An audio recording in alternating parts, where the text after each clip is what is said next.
안녕하십니까. 안녕하세요. 오늘 영상을 맡게 된 김병호 실장. 김현기 실장입니다. 네, 이번 영상은 지난 영상에 이어서 개인회생 파산 절차의 다음 절차인 금지, 중지 명령에 대하여 이제 좀 알아보도록 하겠습니다. 이제 개인회생 신청을 하게 되면은 신청서 접수 이후 바로 나오는 이제 금지 명령, 중지 명령에 대해서 이제 이게 왜 필요하고 어떤 효과가 있는지에 대하여 저희가 좀 알아보는 그런 시간을 갖도록 하겠습니다. 보통 개인회생을 진행하시는 분들이 왜 개인회생을 진행하게 되었냐고 이야기를 물어보면은 큰 이유 중 하나가 압류 추심으로 인해서 통장을 사용하지 못한다든가 아니면 본인의 재산, 자동차나 부동산에 임의경매 또는 강제경매가 들어와 있을 경우 이런 것들이 스트레스가 되고 본인이 생활하는데 큰 방해 요소가 되기 때문에 그래서 많이 신청을 한다고 하십니다. 개인회생을 신청하게 되면은 금방 얘기 드렸다시피 중지 또는 금지 명령을 통해서 채권자들이 채권 추심과 독촉을 금지하는 명령을 받아낼 수가 있습니다. 이 금지 명령 및 그 중지 명령에 대한 내용을 한번 살펴볼게요. 일단 문구상으로는 법원은 개인회생 절차 개시에 신청이 있는 경우 필요하다고 인정하는 때에는 이해관계인의 신청에 의하거나 직원으로 개인회생 절차의 개시 신청에 대한 결정 시까지 채무자에 대한 회생 절차 등 채무자회생법 제593조 제1항의 각 호의 절차 또는 행위의 중지 또는 금지를 명할 수 있다라고 되어 있습니다. 그럼 이런 금지와 중지 명령에 대해서 좀 더 세부적으로 알아볼 텐데요. 일단 그 내용을 한번 보셔야 될 것 같아요. 실장님 한번 설명해 주시죠. 네. 일단 저희가 신청을 하게 되면은 받을 수 있는 금지 명령 또는 중지 명령의 결정문 상의 내용을 저희가 보면서 이야기하도록 하겠습니다. 일단 결정문 상의 주문은 이렇게 나와 있습니다. 채무자에 대한 이 법원 2020 개회 땡땡땡 이제 사건 번호입니다. 이 개인회생 사건에 관하여 개인회생 절차의 개시 신청에 대한 결정이 있을 때까지 다음에 각 절차 또는 행위를 금지한다. 1. 개인회생 채권에 기하여 채무자 소유의 유체동산과 채무자가 사용자로부터 매월 지급받을 급여, 제수당, 상여금, 기타 명목의 급여 또는 퇴직금에 대하여 강제집행, 가압류 또는 가처분, 그리고 개인회생 채권을 변제받거나 변제를 요구하는 일체의 행위, 다만 소송 행위를 제외한다. 라고 되어 있고요. 그 이유는 채무자 회생 및 파산에 관한 법률 제593조 제1항을 적용하여 주문과 같이 결정한다고 되어 있습니다. 여기서 저희가 얘기 드리고 싶은 부분은 채무자 소유의 유체동산과 채무자가 사용자로부터 매월 지급받을 급여, 제수당, 상여금에 대한 부분인데요. 이 부분에 같은 경우에는 지금 금방 얘기 드렸던 이 금지명령 결정문에 대한 부분은 급여를 받으시는 일반 근로자를 이제 대상으로 한 금지명령입니다. 사업자는 조금 다를 수가 있습니다. 사업자는 사업소득이기 때문에 사용자로부터 지급받을 급여가 아니고 본인의 사업 매출 금액에서 얼마를 제외한 나머지 금액에 대한 금지명령이 나오겠죠. 이제 그래서 이 부분에 대하여 유체동산 그리고 급여, 제수당, 상여금에 대해서는 금지명령을 통해서 압류를 또는 압류와 추심 행위를 금지하도록 만들어버리기 때문에 추후에 본인이 개인적으로 생활비나 또는 변제에 해당할 수 있는 그 금액들을 사용을 할 수 있도록 됩니다. 그런 효력을 나타내는 것이 금지명령이고요. 이 금지명령에 대해서 조금 더 구체적으로 우리 김현기 실장님이 설명해 주실 겁니다. 이러한 금지명령을 굳이 신청해야 되는 이유가 뭘까요? 지금 실장님 얘기했듯이 집행이나 가압류, 변제를 요구해서 그거를 채권자가 가져가게 되면 개인회생을 신청하신 그 채무자 입장에서는 변제 계획안 수행하기가 어려워지게 됩니다. 또한 채권자들이 신청인 그 채무자로부터 개인회생 채권을 변제받거나 변제를 요구하는 행위를 할 경우 채권자 간의 형평을 해하게 됩니다. 신청인의 정상적인 생활도 어렵게 되겠죠. 그래서 금지명령이 필요한 거라고 보입니다. 앞에서 얘기해 주신 바와 같이 금지명령을 하는 이유 자체가 채무자들의 이제 생활비 또는 변제 계획안을 이제 수행하는 데 있어 조금 용이하도록 하기 위한 이제 금지 명령이었는데요. 이거를 좀 알기 쉽게 풀어 설명을 해드리면은 채무자가 가지고 있는 여러 청산가치, 재산이라고 하죠. 그 재산에 대하여 A, B라는 채권자가 압류 및 추심 명령을 신청을 해서 압류를 걸어놨다면은 여기에 대해서 A, B만 추심을 해가게 되면은 다른 채권자인 C, D가 이 채권에 대하여 돈을 들고 갈 수 없는 그런 상황이 벌어집니다. 그래서 이게 어떻게 보면은 편파 변제 또는 일부 변제만 사용할 수 있는 그런 상황이 되는데요. 그거를 막기 위해서 그리고 여러 채권자들한테 개인회생 신청 채무자가 변제 계획안을 수행함에 있어서 각 채권자들에게 안분해서 변제를 해주기 위해서 그래서 이런 금지 명령 신청을 하는 겁니다. 그래서 이제 이 금지 명령이라는 것은 그 변제 계획안 수행의 가장 기본적인 명령이라고 보시면 되고요. 그리고 이 생계비도 본인이 사용을 해야 되니까 그 생계비 사용을 위해서 금지 명령 또는 중지 명령을 받는다고 생각을 하시면 됩니다.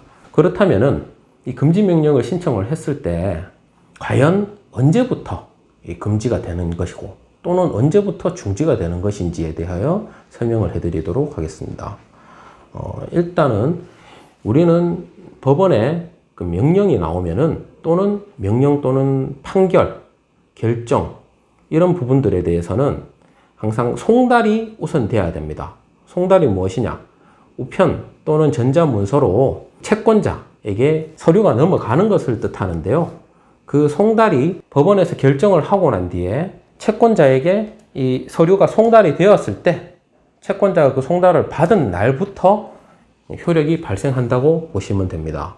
이제 그렇게 되면은 그 채권자들은 송달을 받은 날로부터 그런 이제 추심 행위를 압류의 이제 효력은 그대로 미치는데 추심 행위를 하지 못하게 됩니다. 그리고 또한 그 채권자가 아직 압류하지 않은 채권자라면은 연체만 진행되고 있고 압류 절차가 진행되지 않은 그런 채권자라면 압류 행위조차도 금지가 되는 겁니다.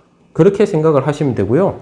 보통 우리가 추심 행위라고 하면은 많은 사람들이 알고 계시는 전화로 독촉을 하거나 아니면 직접 찾아가거나 또는 법원을 통해서 하는 가압류, 가처분 또는 압류, 경매 여러 가지 집행 행위를 모두 뜻하는 부분인데요.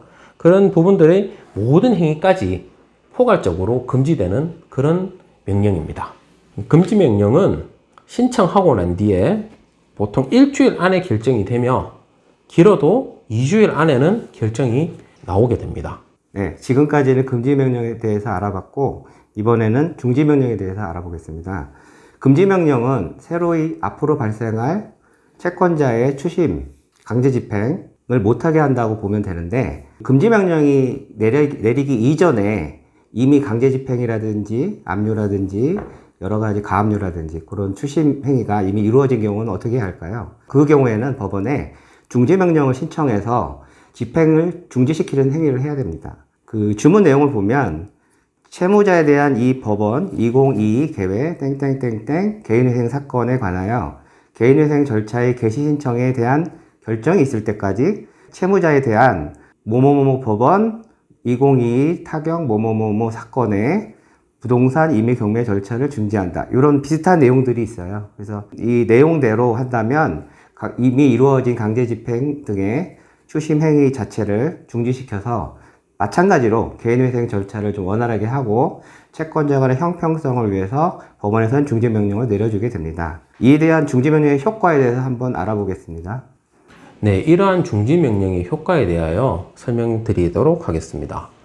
중지명령이라는 것은 아까 얘기 드렸던 것과 같이 명령의 대상에 대하여 현재 상태에 대해서 중단되도록 이거를 풀어서 설명을 해드리자면은 민사집행법이 정하는 강제집행 절차를 지금 진행을 하고 있는 부분이에요.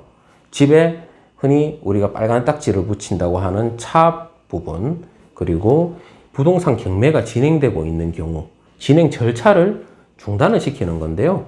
그렇게 중단을 시키게 되면은 이제 집행의 정지 효력이 있다고 보시면 됩니다. 그런 정지 효력이 이 중지 결정을 통하여 발생을 하게 되는데요. 그 중지의 대상이 되는 사건들은 어떤 것이 있느냐? 앞에서 말한 것과 같이 기본적으로 암추심되어 있는 이제 추심 행위와 그리고 동산 경매.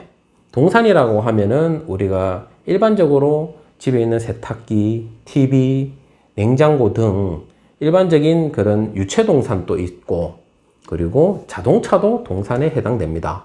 그런 동산에 대한 경매 그리고 부동산 경매 신청 이 진행되고 있다라면은 그 진행되고 있는 것을 중간에 중단을 시킬 수 있는 그런 이제 중지 결정이라고 보시면 됩니다.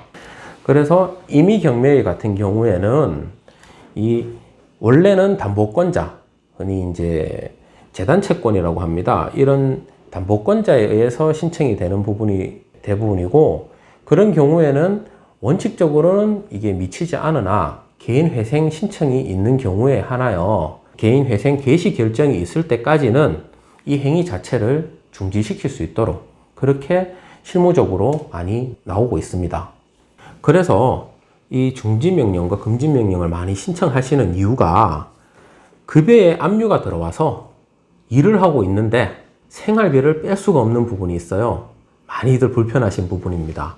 그런 경우에는 빠르게 개인회생 신청을 하시고 그리고 즉시 중지명령을 받으셔서 그래서 이런 급여에 걸려 들어온 압류 추심 등 그리고 집에 경매가 들어온 부분을 즉각 중단을 시켜서 개인회생의 이제 변제금을 조금 용이하게 사용할 수 있도록 그렇게 할 필요가 있는 겁니다. 이 두 신청을 하는 것이고요. 그래서 이 중지명령과 금지명령을 꼭 신청을 해야 되는 그런 상황인 것입니다. 네. 강제 집행 시 그 개인회생이든 파산이든 우리가 그 집행을 중지하고자 중지명령 신청하곤 하는데요. 개인회생은 저희가 신청할 때 금지명령을 필수적으로 신청하게 돼 있잖아요. 근데 파산 신청할 때는 금지명령 신청을 안 하더라고요. 이에 대해서 그 이유에 대해서 파산 신청하면 금지명령 효과가 저절로 발생하는 건지 그런 걸 좀 설명해 주셨으면 좋겠습니다. 네. 예. 이런 부분에 대해서 이제 설명을 잠깐 드릴 건데요. 개인 파산의 경우에는 신청 당시 두 가지 신청을 할 수도 있습니다. 두 가지 신청이라는 것은 첫 번째 면제재산 결정 신청과 두 번째 포괄적 금지명령 신청이 있습니다. 이 부분에 대하여 포괄적 금지명령 신청은 개인회생 신청에서 하는 이제 포괄적 금지명령 신청과 동일한 부분인데요. 이거를 일반적인 사무실에서는 신청을 안 하는 경우가 많습니다. 그 이유는 개인 파산 관제인이라는 게 선임이 되기 때문에 개인 파산 관제인이 선임이 되고 파산 사건이 선고가 되는 그 날로부터 모든 재산의 이제 처분권은 개인 파산 관제인에게 기속이 되므로 굳이 이런 금지명령 신청이나 이제 또는 중지명령 신청 같은 그런 절차가 개인 파산 절차에서 꼭 중요한 부분은 아니라고 보시면 됩니다. 다만 이 행위 자체가 파산 관제인이 선임되기 바로 직전에 이런 이제 경매가 진행되어서 일부 채권자들에게 변제될 그런 상황이 있다면은 꼭 신청을 하시고 나중에 파산 관제인에게 이런 재산이나 처분권을 넘기는 것이 바람직하다고 보입니다.